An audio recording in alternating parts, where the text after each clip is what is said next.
नमस्कार दोस्तों, आप सभी का स्वागत है हमारे यूट्यूब चैनल में। आज हम बताने जा रहे हैं कंपनियां जो फैक्ट्रियां जो काम करती हैं वो कैसे काम करती हैं और उनके लिए क्या है कि उसमें हम ऐसा काम क्यों नहीं स्टार्ट कर सकते।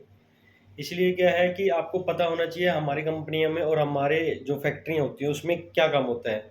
आपको बता दूं, जैसे मारुति सुजुकी कंपनी है, टोयोटा कंपनी है, हुंडई है, अदर अदर कंपनियाँ, बहुत सारी कंपनियाँ हैं जो फोर व्हीलर में, जैसे हमारे पास में होंडा कंपनियाँ हैं।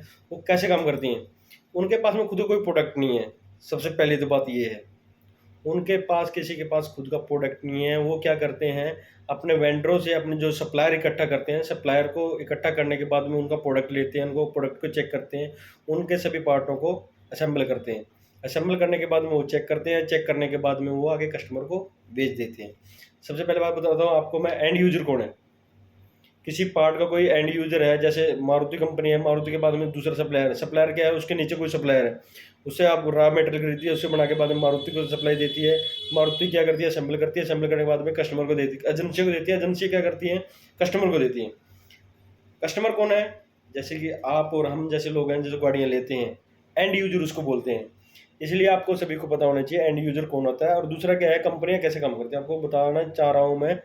कंपनियां क्या करती है, खुद का प्रोडक्ट नहीं होता और दूसरे सप्लायरों से लेती है, खुद असेंबल करती है, असेंबल करने के बाद में सप्लाई करती है। सेम ऐसी करती है होंडा कंपनी भी, ऐसे करती है मारुति सुजुकी कंपनी भी, ऐसे करती है। और इसके अलावा जो हुंडई कंपनी है वो भी काम करती है। और सबसे पॉपुलर जो कंपनी हो रही है आज के टाइम में, मारुति सुजुकी, और दूसरा क्या है, टाटा मोटर।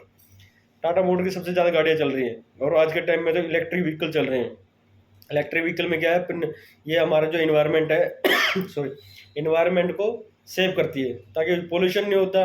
और दूसरा क्या है कि जिसका पेट्रोल और डीजल के जो दाम आज के टाइम में बढ़े हुए हैं, उसको बिल्कुल कम हो जाता है।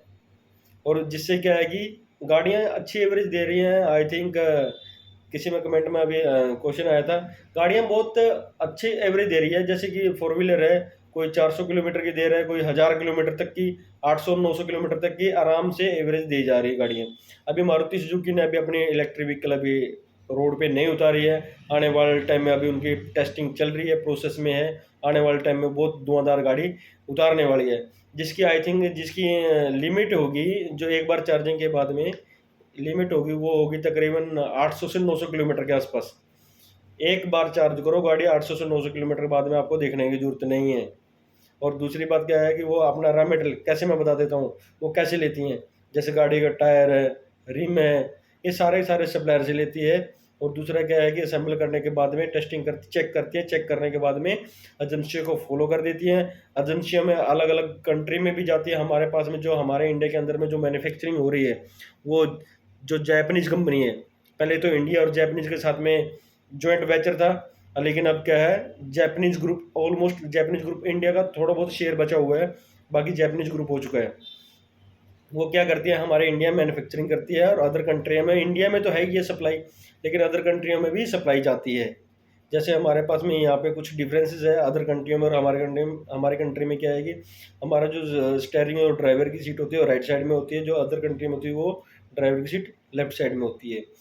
और जैसे कि आपको बताया गया है, सब सारा का सारा मेटल सप्लायर से लेती है, असेंबल करती है और गाड़ियाँ उतार देती है रोड के ऊपर। Thank you so much.